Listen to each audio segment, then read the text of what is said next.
A soldier's true burden was measured in more than just pounds.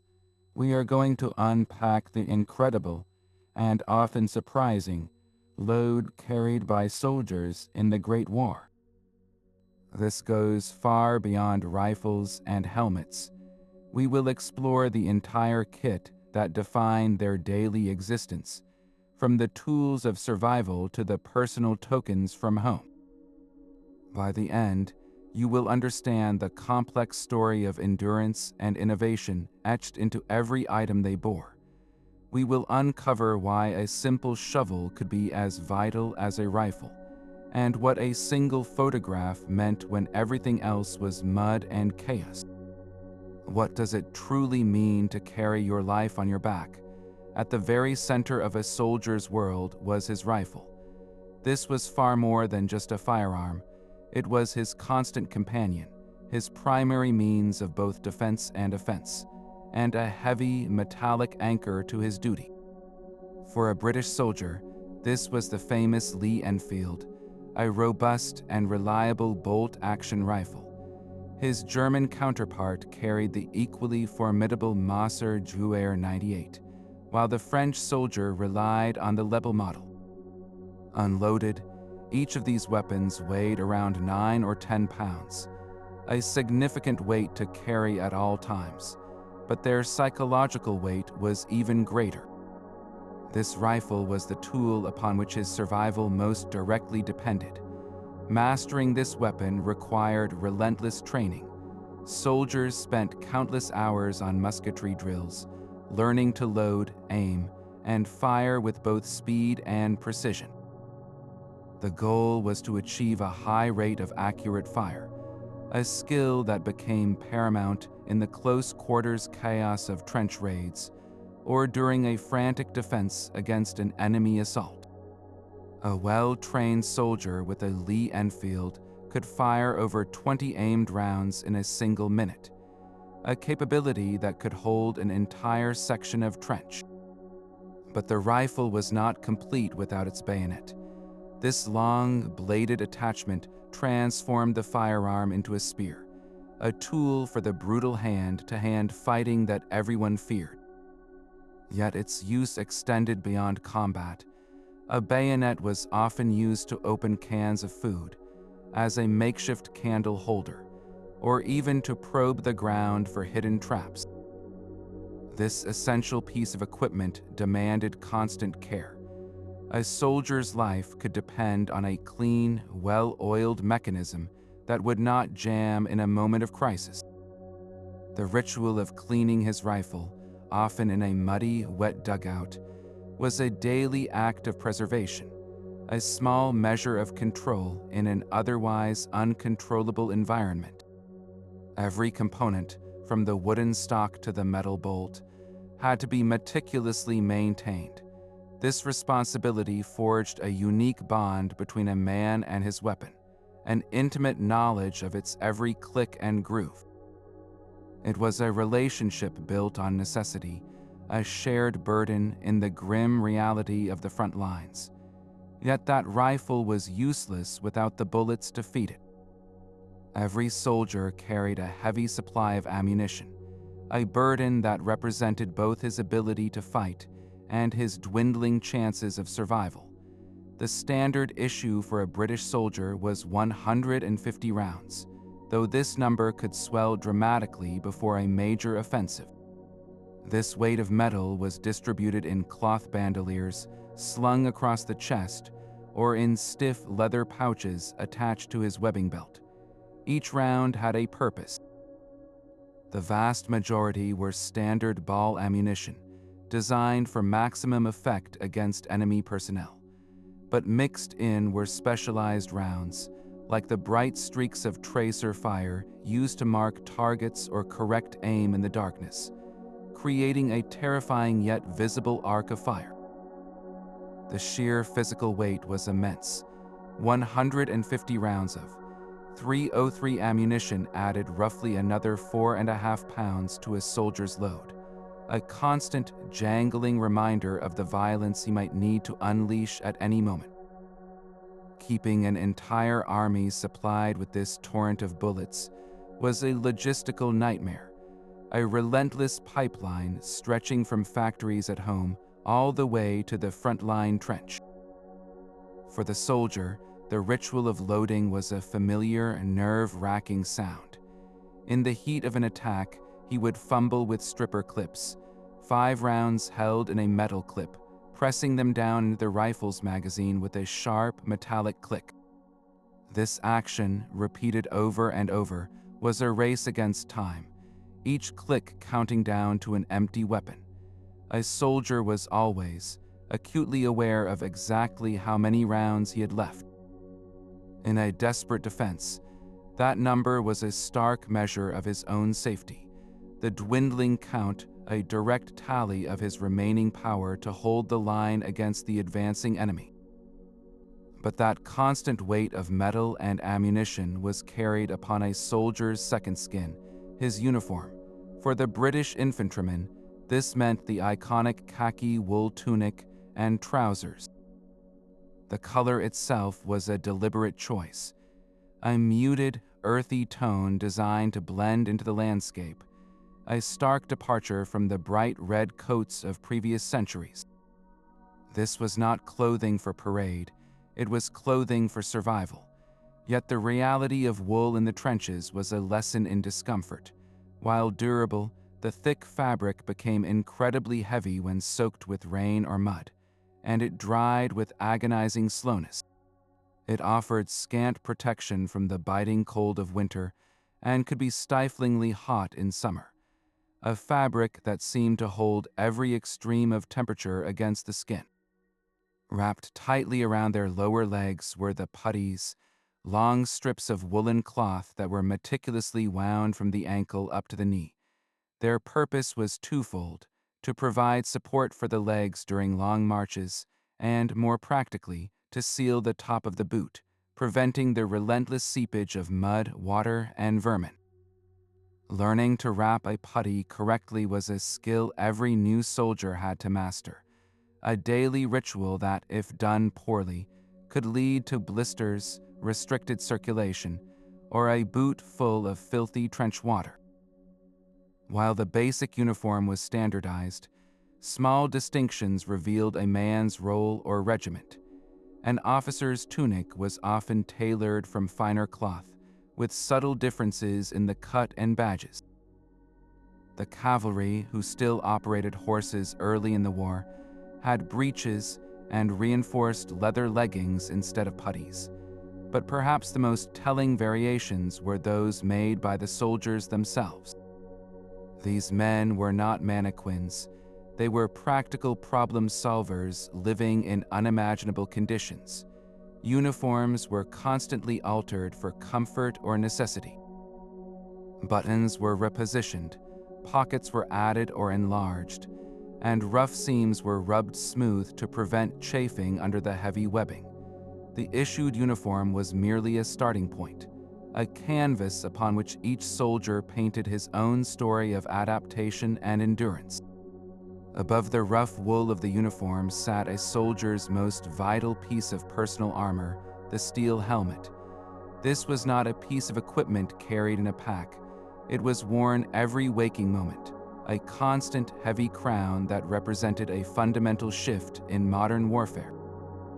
Its introduction was a direct and desperate response to the gruesome statistics of the early trenches, where a huge percentage of casualties came not from direct rifle fire, but from the rain of shrapnel and falling debris from artillery barrages. A man's head, once protected only by a cloth cap, was suddenly horrifically vulnerable. The armies rushed to answer this new threat, leading to the iconic designs we recognize today. The British developed the Brodie helmet, a simple, bowl-like shape with a wide brim. This brim was a key feature, designed to protect not just the skull, but the wearer's head and shoulders from anything falling directly downward. For the German soldier, the answer was the Stahlhelm, with its distinctive shape that flared down to cover the ears and the back of the neck, offering more comprehensive protection from the sides. The French Adrian helmet was lighter, with a raised crest, a design that balanced protection with mobility. Each helmet was made of hardened manganese steel, weighing around 2 or 3 pounds.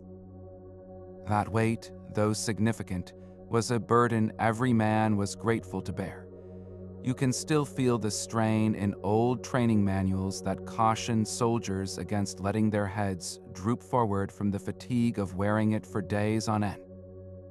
But that fatigue was a small price to pay. The impact of this simple piece of equipment was staggering. After the British Army introduced the Brodie helmet in 1915, the rate of fatal head wounds dropped by an astonishing 75%. That number is not just a statistic. It represents hundreds of thousands of lives saved, fathers and sons who returned home because of a few pounds of shaped steel. The helmet became the universal symbol of the Great War soldier, a tangible piece of the front lines that marked a man forever. It was a personal, portable piece of the fortress, the one piece of the battlefield you could always take with you. While the helmet protected a soldier's head, his feet were engaged in a constant, desperate battle with the ground beneath him. The army boot was a masterpiece of rugged construction, built from thick, stiff leather designed to withstand miles of marching and the brutal conditions of the trenches. Its soles were studded with hobnails, small metal cleats that provided crucial grip on slippery duckboards and muddy parapets. Yet this very design created a terrible paradox. The boot was almost impossible to waterproof. In the perpetually wet environment of the trenches, these leather shells would quickly become saturated, holding water and moisture against the skin for days on end. This led to one of the war's most insidious and widespread medical conditions, trench foot.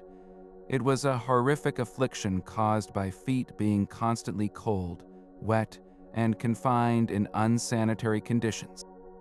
The lack of circulation would cause the flesh to swell, blister, and go numb. In severe, untreated cases, the skin and tissue would begin to rot, leading to gangrene, which often required amputation. This was not a minor discomfort. It was a crippling medical emergency that could incapacitate an entire unit without a single shot being fired. Commanders soon realized that foot care was not a matter of personal comfort, but a critical point of military discipline, as vital to a soldier's effectiveness as a clean rifle. This understanding gave rise to a strict daily ritual. Men were forced to remove their boots and socks for formal foot inspections. They would then spend precious time meticulously rubbing their feet with whale oil, a greasy substance believed to repel moisture and improve circulation. The search for a dry pair of socks became a constant preoccupation. Many soldiers carried multiple pairs, treasuring a clean, dry sock as if it were a bar of gold. In the midst of all the metal and machinery of war, the humble foot became a primary focus, a soldier's first line of defense in a war against the very earth he stood upon. Beyond the rifle, a soldier's immediate survival often depended on two more pieces of essential gear, the grenade and the shovel. In the confined, twisting world of the trench, the rifle could be too long and clumsy for a sudden, violent encounter. For these moments, every infantryman carried grenades. The British soldier relied on the Mills bomb, a heavy, pineapple-shaped fragmentation grenade. Its surface was deeply notched, designed to shatter into a cloud of deadly metal shards when it exploded. Using it was a careful, practiced sequence. He would first pull out a safety pin, then grip the grenade tightly in his throwing hand while keeping the spring-loaded lever, called the spoon, firmly depressed. Only when he actually threw it would that lever fly off, starting the fuse and giving him about 4 seconds before detonation. German troops, in contrast, carried the distinctive stick grenade, an explosive charge mounted on a long wooden handle. This design made it easier to throw farther and with more accuracy, and its blast was more concussive than fragmentation, ideal for clearing out a dugout or a machine gun nest without collapsing the entire trench wall. Throwing a grenade was not like tossing a ball. It was a precise, underhand lob meant to arc perfectly into an enemy firing position or a narrow trench junction. During a raid, the grenade was the weapon of choice. The sound of its explosion and the brief pause that followed signaling the moment to rush forward with bayonets fixed. Yet this simple metal sphere was a tool of immense psychological power, its blast radius turning any enclosed space into a death trap. Just as crucial and carried by every man was the entrenching tool. This was a small, folding shovel with a sharpened steel blade, a seemingly humble piece of equipment that was quite literally the key to life in the trenches. Its primary purpose was constant digging, expanding trench networks, repairing shell-damaged parapets, and carving out shallow protective hollows in the face of an artillery barrage. A soldier's ability to rapidly scrape a hole in the earth could be the difference between life and death when caught in the open, but the tool's sharp edge and sturdy handle led to a grim secondary role. In the desperate, close-quarters chaos of a trench fight, where there was no room to swing a rifle, the entrenching tool became a brutal and effective melee weapon. Soldiers were trained to use its blade like a hatchet, a practice that spoke to the savage, intimate nature of combat in those narrow, muddy corridors. Beyond battle, it was endlessly versatile, used for digging latrines, chopping firewood, or even as a makeshift frying pan. The shovel was a symbol of the soldier's eternal struggle with the landscape itself, a reminder that his war was not just against the enemy across no man's land, but also a daily fight for a few more inches of shelter in an unforgiving world. All of that essential gear, from the helmet to the shovel, had to be carried somewhere, and that place was the soldier's pack. This was not just a bag, it was his entire worldly possession, a mobile home strapped to his back. The British soldier's system was a complex arrangement of webbing, with a large pack resting on his hips and shoulders. Inside this carefully organized space was everything the army believed he needed to survive away from the barracks.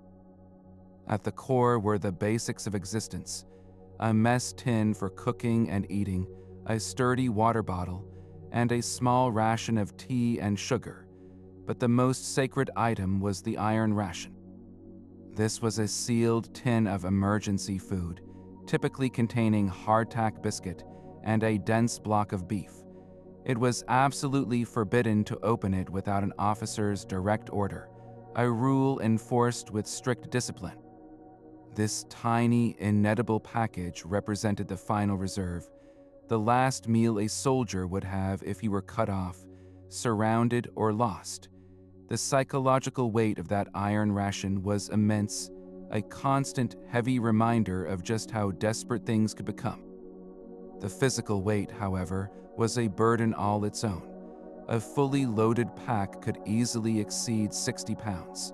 Imagine carrying a large bag of concrete on your back for a 20-mile march, and then having to fight at the end of it. This tremendous load fundamentally changed how a soldier moved. During an advance, it slowed him down, making him a slower, more exhausted target as he trudged across no man's land. In a frantic retreat, it could mean the difference between escape and capture, a cruel choice between abandoning his supplies or his life. Soldiers were not passive recipients of this burden. They became masters of reorganization. Through painful experience, they learned exactly how to pack and repack their kits. A sharp edge had to be padded, a frequently needed item placed right on top, and weight distributed perfectly to prevent the straps from digging into their shoulders.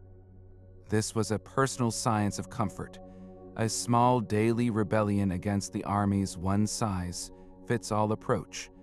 The way a man packed his haversack told you everything about his time at the front, a quiet testament to the ingenuity born from sheer necessity. Even the most carefully packed kit offered little comfort when the march ended and the ground became your bed. Two items became absolutely critical for survival: the humble ground sheet and the heavy wool greatcoat. The ground sheet was a simple rectangle of rubberized or waxed canvas, a masterpiece of military practicality. It was never just one thing. During a long march in the rain, it could be draped over the shoulders like a cape, offering a thin, clammy barrier against the downpour. When the column finally halted for the night, that same sheet was instantly transformed. It was unrolled onto the mud, a desperate attempt to create a dry island between a man's body and the sodden earth. If 2 or 3 soldiers combined their sheets, they could rig a low, makeshift tent, a pitiful shelter against the wind. Its value was beyond calculation, a personal piece of waterproofing that was the difference between a damp night and a night of shivering, soaking misery that could lead to sickness or worse. Paired with this versatile sheet was the greatcoat, a massive garment of thick wool that was both a burden and a blessing. Weighing several pounds even when dry, it was incredibly cumbersome to march with, often rolled and strapped to the top of the pack where it seemed to catch every branch and bump. But when temperatures plunged during a long, motionless sentry duty or in the dank chill of a dugout, that coat was the only thing standing between a soldier and the cold. Its dense fabric, while scratchy and heavy, trapped precious body heat. A man would huddle inside it, the high collar turned up against the wind, trying to find a few hours of exhausted sleep. The challenge of staying warm was a constant battle. A greatcoat soaked by rain could take days to dry, becoming an icy, leaden weight that sapped a man's strength instead of preserving it. Soldiers learned to sleep in their coats and boots, ready to spring to their posts at a moment's notice, the rough wool their only constant blanket. These 2 items, the ground sheet and the greatcoat, were not offensive tools. They were not for fighting, they were for enduring. In a war dominated by steel and explosives, a soldier's most persistent enemy was often the environment itself, the relentless cold and the pervasive damp. His survival depended as much on these simple barriers against the elements as it did on his rifle or his helmet. Yet even a greatcoat offered no protection from the most insidious new weapon of the war, an invisible killer that drifted on the wind. The first major use of chlorine gas by the German army at Ypres in 1915 created sheer pandemonium. A strange, greenish-yellow cloud began rolling slowly across no man's land, and as it reached the Allied trenches, soldiers started choking and clawing at their throats. The gas attacked the lungs, causing them to fill with fluid, and men were essentially drowning on dry land. In that initial panic, with no official defense issued, survival depended on desperate improvisation. Medical orderlies instructed troops to urinate on their socks or handkerchiefs and hold the damp cloth over their noses and mouths. The ammonia in the urine could, in a crude way, neutralize the chlorine, offering a few precious moments of less contaminated air. It was a horrific stopgap measure, but it saved lives that day, a stark example of human ingenuity in the face of an unthinkable new horror. This terrifying event forced an immediate and frantic race to develop a proper defense, leading directly to the gas mask. The British solution, which became the standard, was the small box respirator. This was a complex and eerie piece of equipment. It consisted of a tight-fitting rubberized facepiece with glass eyepieces, connected by a flexible hose to a small metal box that the soldier wore on his chest. Inside that box was the key to survival, a filter containing layers of charcoal and chemicals designed to absorb and neutralize the poisonous gases before they could be inhaled. Wearing it was a claustrophobic experience, your own breath loud in your ears, your world narrowed to the foggy view through two small circles of glass. Using this device correctly was a matter of life and death, and so training was relentless. Soldiers drilled for hours on end, practicing to don the mask from its alert position, slung around the neck in under 10 seconds. They were awakened in the middle of the night for surprise gas drills and forced to enter sealed huts filled with harmless tear gas to prove the mask's seal was perfect. This constant, rigorous training aimed to make the action pure muscle memory because in a real attack, those few seconds were all you had. The psychological toll was immense. The cry of gas, gas, gas was one of the most feared sounds in the trenches. It meant dropping everything, fumbling with the stiff rubber harness, and securing the mask while your heart hammered in your chest, all before that first, burning breath could fill your lungs. From that moment on, the mask was never far from a soldier's grasp. It was carried at all times, a constant heavy weight on his chest, a physical reminder that the very air he breathed could turn against him without warning. The constant weight of a gas mask on his chest was a grim reminder of invisible threats, but another, more immediate need occupied a soldier's daily thoughts: food. A man cannot fight on an empty stomach, and the task of feeding millions of men in the field was a logistical war in itself. The standard British field ration was a study in durability over delicacy. At its heart was hardtack, a thick biscuit made from nothing more than flour, water, and salt, baked to a rock-like hardness to prevent spoilage. Eating it required strategy. A soldier would often soak it in his tea or crumble it into a stew for hours just to make it chewable. Alongside this was the ubiquitous bully beef, a canned, salted corned beef that was the workhorse protein of the army. Its taste was monotonous, but it was filling and could survive the journey to the front. The ration was rounded out with a few strips of bacon, a pot of jam, and the most crucial item of all, tea. This simple brew was more than a drink. It was a ritual, a moment of shared comfort, and a vital source of clean, boiled water.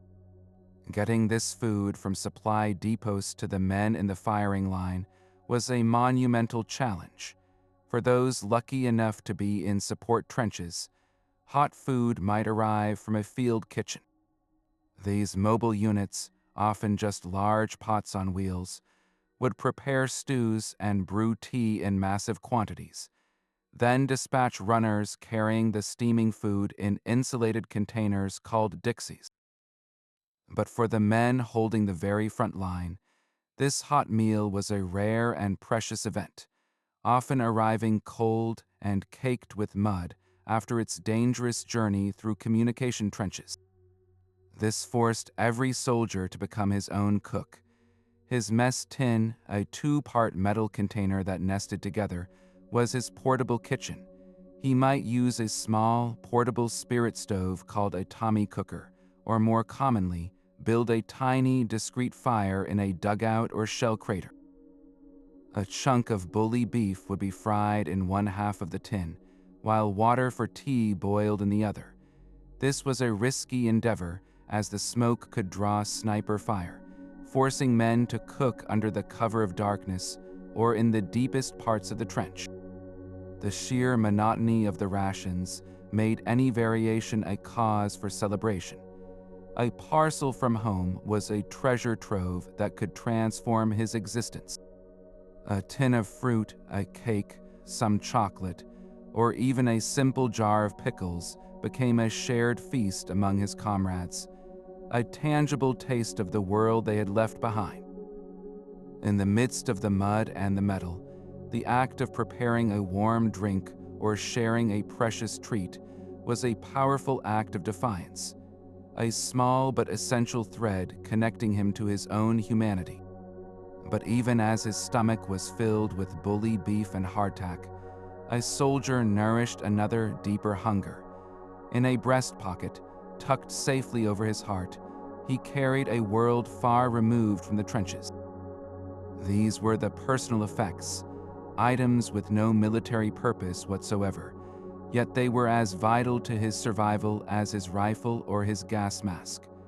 A creased and fading photograph of a wife or a sweetheart. A bundle of letters tied with string and read so many times the paper was soft as cloth.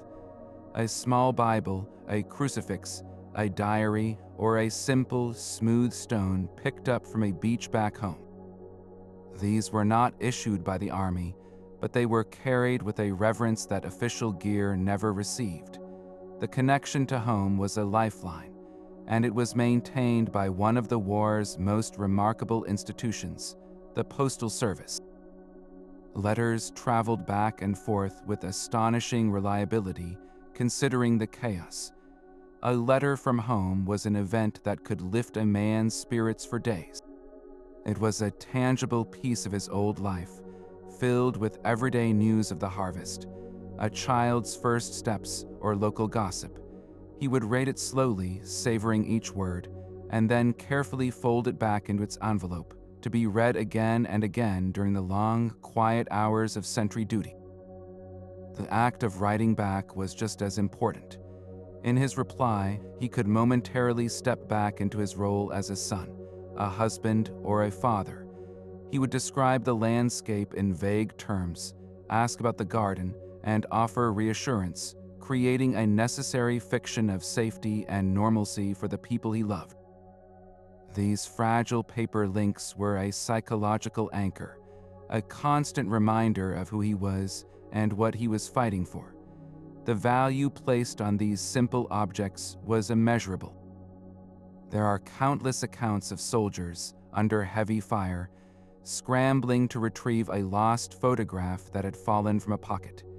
To lose that picture was to lose a piece of your soul, a tangible connection to a reality that felt a million miles away. In a world of mud and death, a lucky charm or a religious medal was not mere superstition.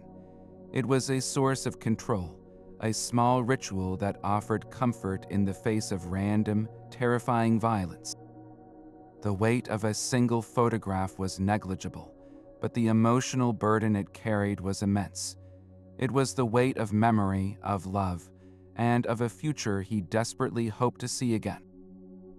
All of those individual items, from the gas mask to the greatcoat, needed a system to hold them together. This was the genius of the soldier's webbing, a complex harness of straps and pouches that transformed a collection of gear into a single, wearable unit. For the British soldier, this was most famously the 1908 pattern webbing. It was a masterpiece of design, not as a single piece, but as an integrated system engineered to distribute up to 60 pounds of weight across a man's hips and shoulders, rather than concentrating it all on his back. The foundation was a wide waist belt, the anchor point for everything else. From this belt, crossed straps passed over the shoulders, creating a stable framework. Attached to the front of this belt were the large, rectangular ammunition pouches, each one holding 75 rounds, perfectly positioned for a soldier to access fresh clips without breaking his stance. On one hip hung the bayonet frog, the scabbard that kept the blade secure yet ready to be drawn in an instant. On the opposite side swung the water bottle carrier, a simple canvas pouch holding his most vital liquid. And fastened to the back of the belt was the carrier for the entrenching tool handle, with the steel head of the shovel itself tucked into a special pocket on the bottom of his pack. This was not a haphazard arrangement. It was a carefully choreographed layout where every item had a precise and logical place. The system evolved through hard experience. The earlier leather webbing, while durable, was heavy and difficult to maintain in the wet. The 1908 pattern was made from woven cotton canvas, treated to be stiff and water-resistant. But keeping this white or khaki webbing clean and functional in the trenches was a constant losing battle. The pristine blanco coating, a paste-like substance used for cleaning and coloring, would quickly cake with mud, and the canvas straps could rot if left damp for too long. A soldier spent countless hours scraping off the mud, reapplying the blanco, and oiling the metal buckles to prevent them from seizing up with rust. This maintenance was not about vanity. A gleaming white strap was a perfect target for a sniper, so men would deliberately dirty their webbing to blend in. The real purpose of the cleaning ritual was to ensure the equipment remained functional, that buckles would not jam when you needed to loosen your pack in a hurry, and that ammunition pouches would not fuse shut in the freezing rain. This webbing system became a second skeleton, a rigid exoskeleton that defined a soldier's silhouette and dictated his every movement. Its clever design was a quiet testament to the understanding that a soldier's effectiveness depended as much on how he carried his burden as on the burden itself. The rigid webbing of a private soldier was a system for survival, but an officer's burden was one of command. While he might carry a lighter firearm, a Webley revolver instead of a long rifle, his pack was filled with the tools of leadership. His kit was not just about personal endurance, it was about directing the fate of others. Alongside his pistol and ammunition, he carried the essential instruments of control. Detailed trench maps, constantly updated with the latest intelligence, were folded carefully inside a waterproof case. A compass was always close at hand for navigation across the shattered, featureless landscapes of no man's land. A pair of binoculars hung from his neck, their lenses trained not just on the enemy lines, but on his own men, watching for signs of strain or movement. And then there was the whistle. This simple brass instrument was one of the most powerful weapons in the entire war. Its sharp, piercing shriek was the signal to launch an attack, to send hundreds of men clambering up ladders and into a storm of machine gun fire. The weight of that whistle, dangling on its lanyard, was immense. The officer also bore the crushing administrative load of command. His pockets and pack were stuffed with paperwork, duty rosters for sentries, casualty reports to be filled out with grim efficiency, and endless requisition forms for everything from extra sandbags to rations. This was the unglamorous side of leadership, managing the mundane machinery of a company while under constant threat. The physical weight of these items was noticeable, but it was nothing compared to the symbolic weight they represented. Every decision an officer made, every order he gave, carried life or death consequences for the men under his care. He was the one who had to decide when to risk a man's life to repair a wire, or when to call for a retreat under fire. This pressure forged a unique kind of loneliness, a burden that could not be shared or set down with the pack at the end of the day. His kit perfectly reflected this dual role, part fighter and part manager of men. He was expected to lead the charge with his revolver and sword, yet also to calmly plot strategy in a muddy dugout by the dim light of a candle. The officer's load was a balance between the tangible tools of war and the invisible, far heavier weight of responsibility for the lives of his platoon. Tucked into a special pocket on every soldier's uniform was a small, sealed package upon which his life, or the life of his friend, might one day depend. This was the first field dressing, a sterile bandage, and a tiny packet of antiseptic powder. Every man was drilled relentlessly on its use, the training aiming to make the terrifying procedure of self-aid a matter of pure instinct. In the first chaotic moments after a wound, when a medic might be minutes or even hours away, this small kit was a soldier's only hope. The drill was simple and brutal. Tear open the waterproof wrapper with your teeth. Pour the antiseptic powder directly into the wound to fight infection. Then, place the folded bandage over the injury and use the attached tails to tie it tightly in place, creating enough pressure to slow the bleeding. This act of self-administered first aid, often performed under fire with shaking hands, was a soldier's first and most personal fight for survival. The kit was a stark admission from the Army that in this new kind of war, a man could not always rely on someone else to save him. He had to be his own first responder. Beyond the immediate threat of shrapnel and bullets, a soldier waged a daily, grinding war against filth. His hygiene kit was a small but vital part of his load, a collection of simple tools that represented a fragile grip on civilization.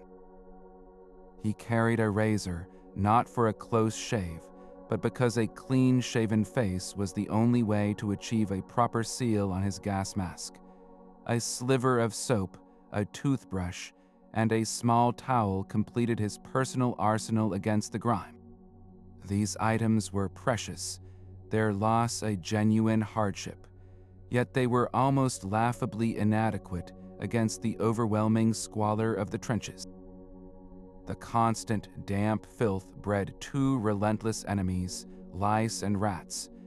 Lice infested the seams of his uniform, causing maddening itching and spreading the miserable, feverish illness known as trench fever. The only way to fight them was through the daily ritual of delousing, running a lit candle flame along the seams of his tunic to pop the eggs with tiny, crackling sounds. Rats, grown fat on the omnipresent waste and corpses, were a more visceral horror, scurrying over sleeping men and contaminating any exposed food. A proper bath was an unimaginable luxury, an event that might occur only once every few weeks if a man was rotated to a rest area behind the lines. There, he might have a few minutes in a large tub of hot water, the first real scrubbing of his skin in a month. For the men in the front line, washing meant using a precious cupful of water from his canteen to sparingly wet a corner of his towel. This endless struggle for basic cleanliness was not just about comfort. It was a battle for health and for morale. To feel clean, even for a moment, was to feel human again. It was a small, defiant act of self-respect in a world that seemed determined to strip it all away. For soldiers in specialized roles, the standard 60-pound pack was merely a starting point. A machine gunner, part of a crucial team operating a Vickers or Maxim gun, shouldered a burden that could easily exceed 100 pounds. His primary weapon alone, the water-cooled Vickers machine gun, weighed nearly 30 pounds. But the gun itself was useless without its support equipment. One man carried the heavy tripod, another lugged the metal condenser can for the cooling system, and the entire team distributed the weight of the ammunition. This came in long canvas belts, each holding 250 rounds. A single belt was heavy, but a team going into an attack might carry dozens. A staggering load of linked metal that represented a storm of sustained fire. The gunner also carried a vital spare part, an extra barrel. Firing thousands of rounds in a single sustained burst would cause the barrel to glow red-hot and eventually warp. A well-drilled team could swap the steaming barrel for a cool one in seconds, a procedure that kept the deadly stream of bullets flowing without interruption. Their job was not about accuracy, but about volume, laying down a deadly curtain of lead to pin down enemy advances or support their own. The machine gun team moved as a single organism. each man's load essential to the function of the whole. Their immense burden was the price of controlling the battlefield. Over in the communication trenches, the signaller carried a different kind of weight. His pack was filled not with ammunition, but with the fragile tools of connection. His most important piece of equipment was the field telephone, a bulky wooden box with a hand-cranked generator and a heavy receiver. To connect this phone, he carried massive reels of insulated cable, often miles of it, wound onto heavy metal spools. Laying this line was a dangerous and exhausting task. Under cover of darkness, he would have to move across open ground or through shattered woods, unreeling the cable behind him, desperately trying to connect forward observation posts with headquarters. A single shell could sever the line in an instant, and the signaller would then have to trace the entire length, often under fire, to find the break and splice the wires back together. When the telephone lines failed, he resorted to more ancient methods. He carried signal flags for semaphore communication by day, and a lantern or heliograph for using flashes of light by night. Every piece of his equipment was delicate and essential. The constant hum on the telephone line was the sound of the Army's nervous system functioning. It carried siding reports from artillery spotters, orders from command, and desperate calls for reinforcements. The signaller's burden was one of immense pressure, knowing that a broken cable or a failed piece of equipment could silence a whole sector of the front, leaving commanders blind and infantry units isolated. While the rifleman fought with his own two hands, these specialists served the larger machine of war, their extraordinary loads fueling the Army's firepower and its flow of information.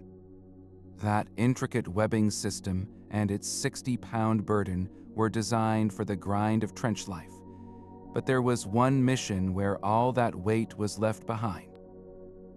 When the order came for a trench raid, a soldier's entire existence narrowed to a single, terrifying purpose. He would shed his identity as a defender, leaving his heavy pack, his greatcoat, and even his steel helmet in the relative safety of the trench. In their place, he adopted a new, stripped-down persona built for stealth and sudden violence. His rifle remained, but now the bayonet was permanently fixed, a long, cold extension of his will. His webbing pouches were emptied of spare rations and personal effects, filled instead with a heavy harvest of grenades. Alongside these, he might carry a trench knife with a brutal knuckle-duster grip, or a simple weighted club, weapons designed for the silent, close work that lay ahead.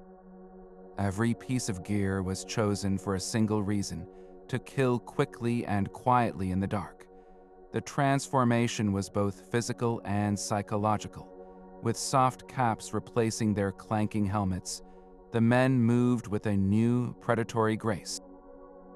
They would blacken their faces and hands with mud or burnt cork, their eyes becoming stark white holes in the darkness. This ritual of camouflage was more than just a tactic. It was a mental shedding of their own humanity, a deliberate step into the role of a ghost moving through the enemy's world. The familiar weight of the full pack was gone, replaced by a deceptive lightness that felt both liberating and terrifying. Without that burden, a man felt exposed, yet incredibly fast. Every sense became heightened: the feel of the muddy parapet under his hands, the sound of his own breathing, the distant flare illuminating no man's land for a few precious seconds. All of it was amplified. This was not the war of enduring artillery barrages. It was the war of the single, well-thrown grenade, the brief scuffle in a dark dugout, and the frantic sprint back to friendly lines. The lightened kit was a direct reflection of this altered reality. Speed and surprise were his only armor. The heavy, protective gear that defined his daily survival was now a liability, something that could snag on barbed wire or betray his position with a single metallic click. In those final, quiet moments before going over the top, a soldier was at his most vulnerable and his most lethal, carrying nothing but the tools of the hunt. This invisible load of fear was a constant companion, a heavy presence that no pack could ever contain. Every soldier carried the dread of the random artillery shell, the crack of a sniper's bullet, and the grim spectacle of the wounded and the dead. This relentless psychological pressure had a name: shell shock, though the term barely scratched the surface of the suffering. It was a profound injury to the nervous system, a breaking point caused by the sheer, unending terror of modern warfare. A man could be physically unscathed, yet completely shattered inside, his hands trembling uncontrollably or his mind retreating into a haunted silence. The military command, steeped in older traditions, often misunderstood this condition, sometimes viewing it as cowardice rather than the profound medical crisis it truly was. To survive this mental onslaught, soldiers forged powerful bonds of comradeship. Their small squad was their entire world, a family forged in mud and fire. They shared their last crumbs of food, took turns on the most dangerous duties, and offered quiet words of comfort during the long, fearful nights. This reliance on one another created a burden of its own, the terrible pressure of not letting your friends down. The loss of a mate was not just a statistic. It was a personal, gut-wrenching tragedy that added another layer of grief to the already heavy emotional load. In the face of such darkness, they developed a grim, survivalist humor.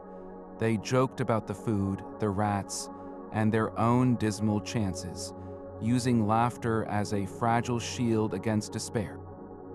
For some, faith became an anchor, a small prayer book or a crucifix offering solace and a sense of something beyond the horror. The single, brightest hope for every man was the distant promise of leave, a few precious days away from the front lines. The thought of seeing home, of sleeping in a real bed, and eating a home-cooked meal was a powerful mental lifeline that kept many going through the worst of the fighting. Yet for countless soldiers, this psychological burden did not end when the guns fell silent. They carried the war home inside their heads, haunted by nightmares and sudden noises, struggling to fit back into a world that could never understand what they had seen and done.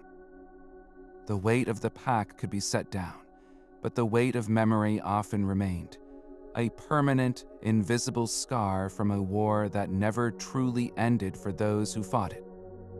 The army issued a standard kit, but the trenches demanded a personal touch. Soldiers became masters of modification, quietly reshaping their gear to fit the brutal reality of their world. An entrenching tool was a simple shovel, a tool for digging, but in the hands of a soldier, its steel blade was often secretly sharpened to a razor's edge. This unofficial alteration transformed it from a mere digging implement into a fearsome close-quarters weapon, a grim necessity for the silent, savage fights that erupted in the dark confines of a captured trench.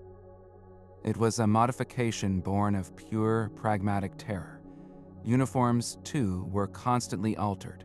The rough wool of the standard issue tunic chafed relentlessly under the heavy webbing, so men would carefully reposition buttons, let out seams, or add extra pockets scavenged from the dead.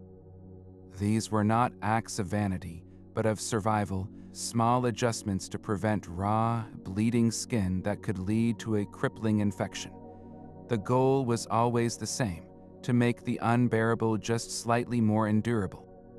One of the most ingenious adaptations was born from the ever-present threat of the sniper. Simply raising your head above the parapet to see into no man's land was an invitation to a sudden death. So soldiers crafted their own solution from the scraps of their environment, Using bits of salvaged wood, a couple of broken mirrors, and some nails, a soldier could assemble a rudimentary periscope. He could then hold this contraption just above the sandbags and, by looking into the bottom mirror, see a reflected view of the world outside without exposing anything more than a sliver of wood and glass.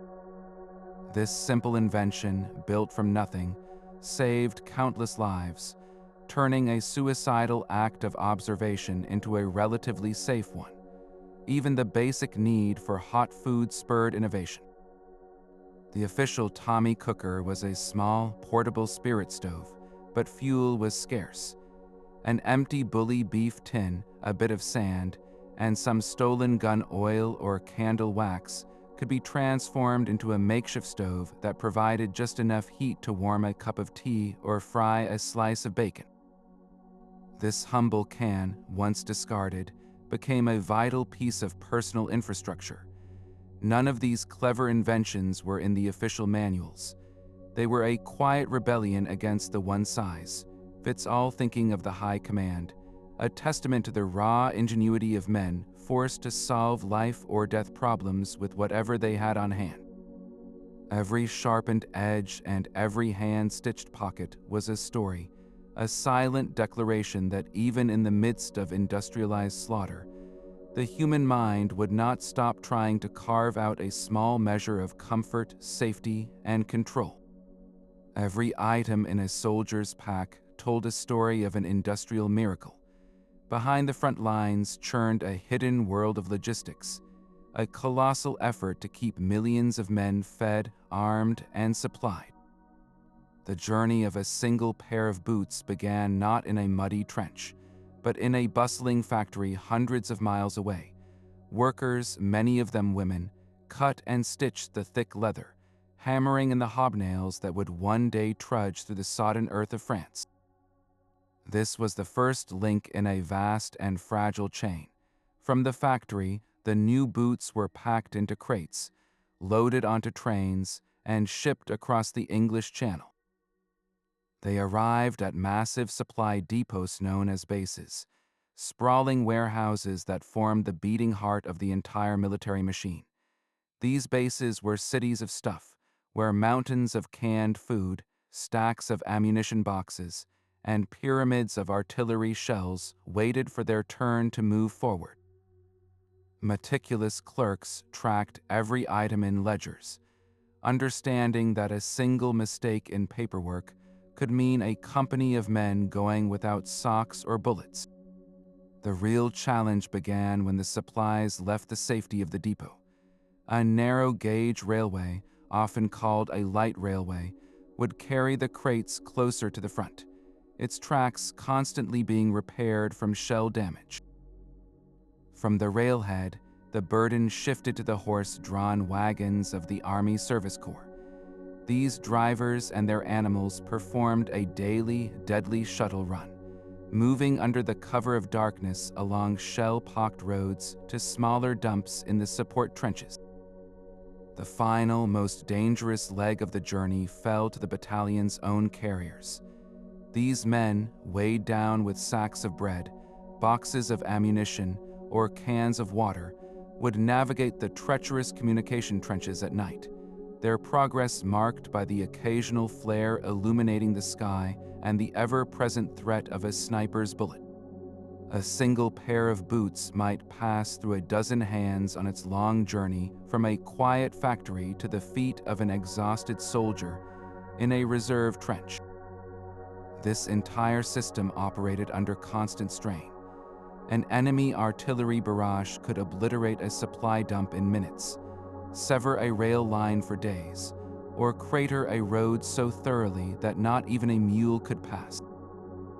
The flow of material was the Army's lifeblood, and everyone from the general to the private knew that if it were cut, the war effort would grind to a halt within a week.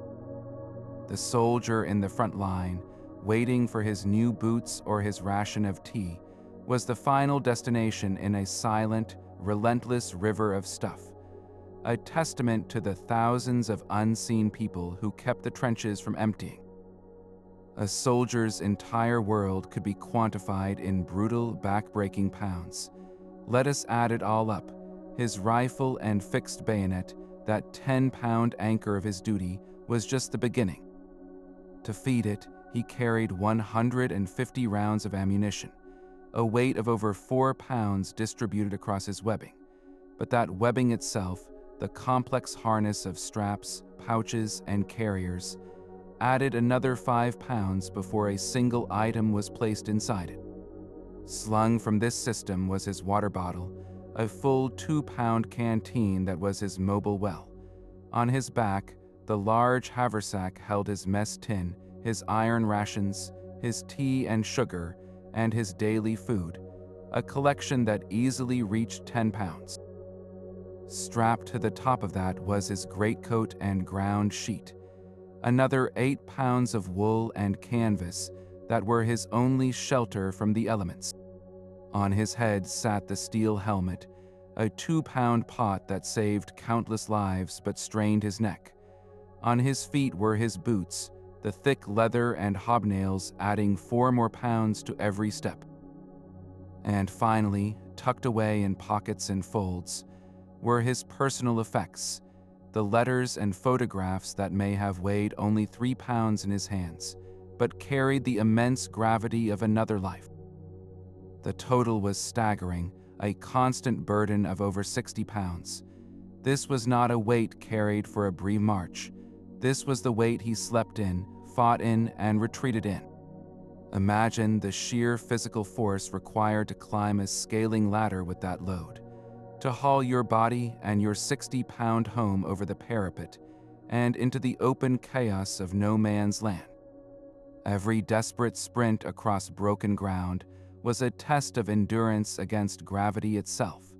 The strain reshaped his very body, carving grooves into his shoulders from the webbing straps and bending his posture under the relentless pressure. This quantitative breakdown reveals a simple, brutal truth. Before a soldier even faced the enemy, he was already engaged in a daily, exhausting battle against the weight on his own back.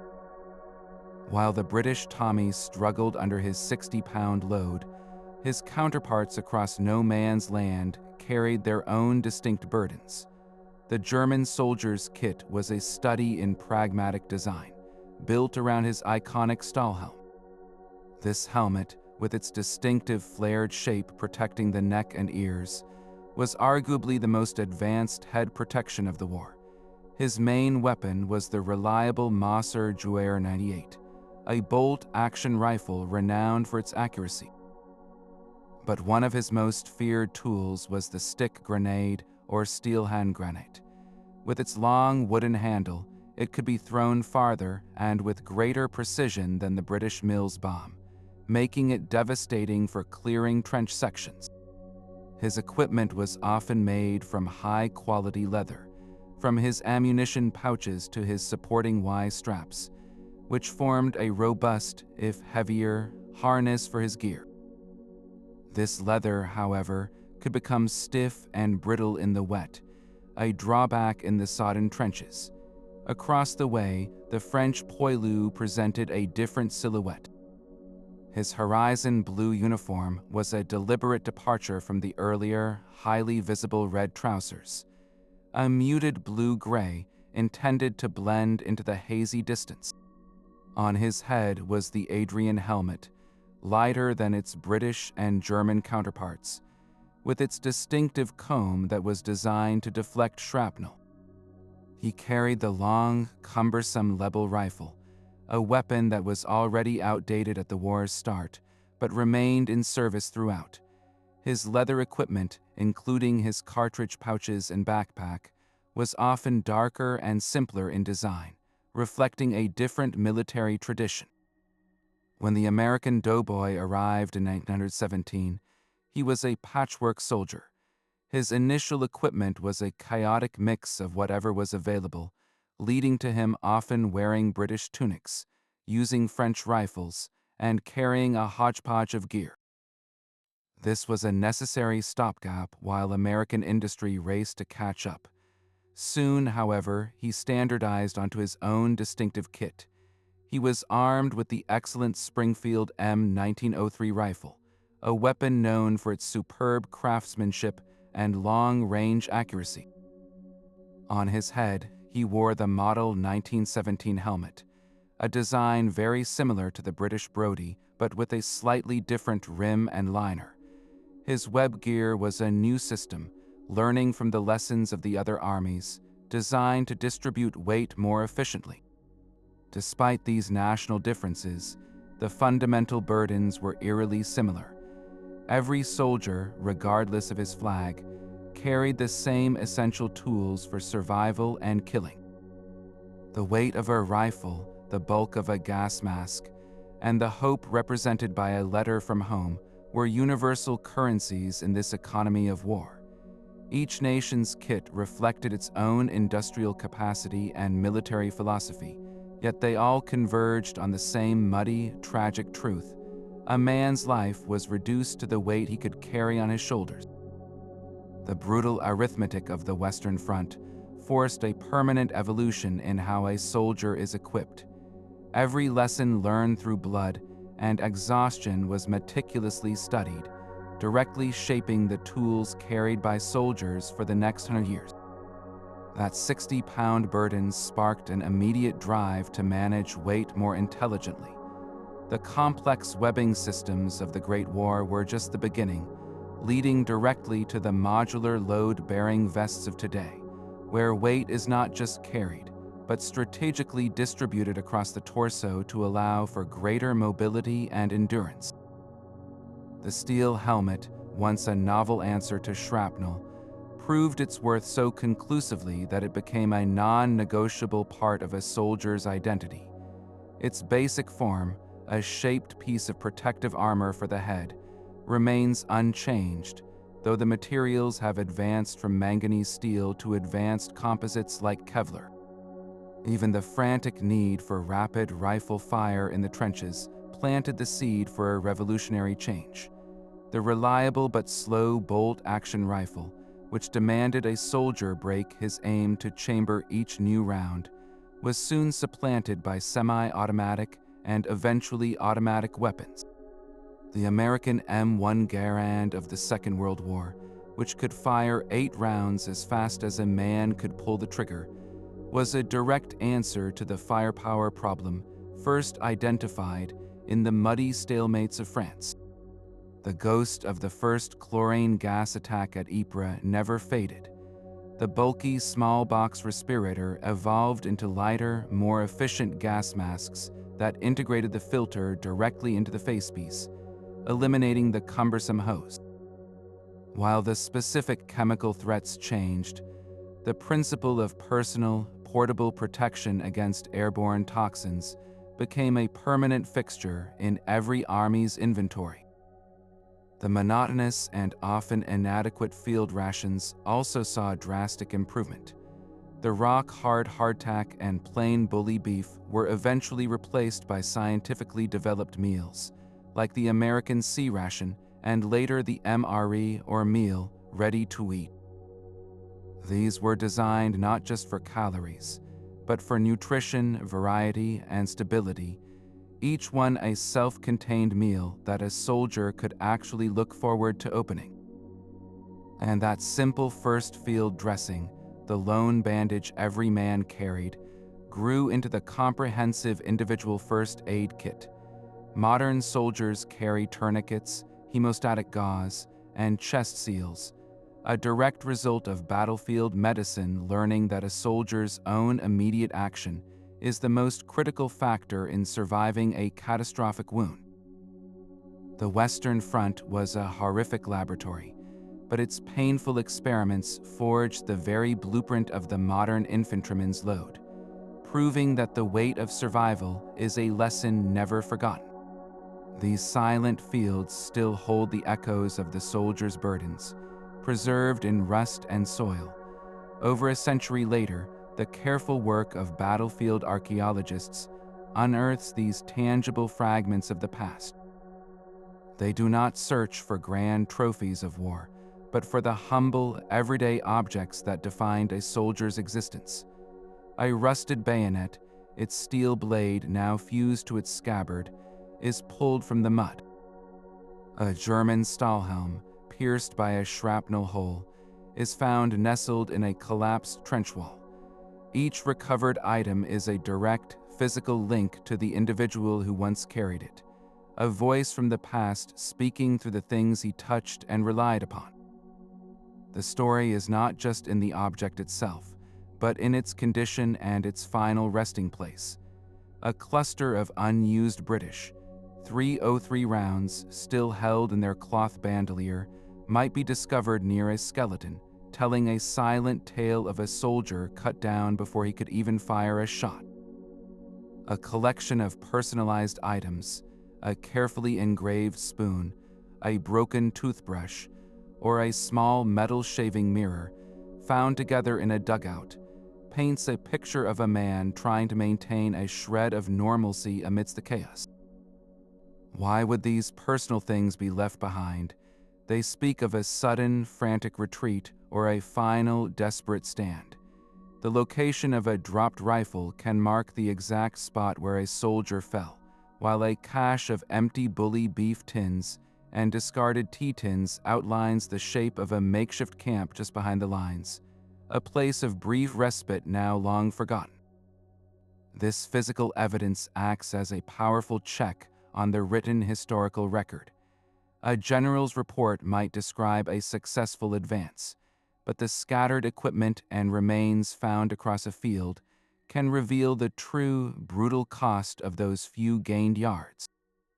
A diary entry might mention a fierce trench raid, and archaeologists might later find the very grenade fragments and broken club in that same trench section, confirming the personal account with chilling precision. These artifacts make the past feel immediate and shockingly real. Holding a mud-caked water bottle is to feel its weight, to understand the constant thirst of the march. Seeing the intricate carvings on a recovered tobacco pipe connects you to the hands that held it during long, fearful nights. These objects bridge the vast gap of time, transforming anonymous soldiers from black and white photographs back into living, breathing men who carried their world on their backs, and whose final moments are now written not in ink, but in the things they left behind. The final weight of a soldier's pack was a brutal, tangible number, but the true load he shouldered was immeasurable. We have unpacked the rifles and the rations, the gas masks and the greatcoats, but these objects were merely the physical form of a deeper struggle. His kit was a complex, personal ecosystem of survival, a direct reflection of the war's unrelenting demands on the human body and spirit. Every pound of metal and every ounce of wool represented a choice made by distant generals, a calculation of what a man could endure. This was a story of an incredible burden, both seen in the 60-pound pack and unseen in the silent dread carried within. That generation marched forward under a weight no scale could ever truly capture, a combination of steel, mud, memory, and hope. We honor their sacrifice not with abstract monuments, but by striving to understand the profound gravity of every item they bore, from the sacred photograph to the life-saving shovel. Which piece of their essential kit surprised you the most? Let us know in the comments, and subscribe to continue exploring the hidden stories that shape our world.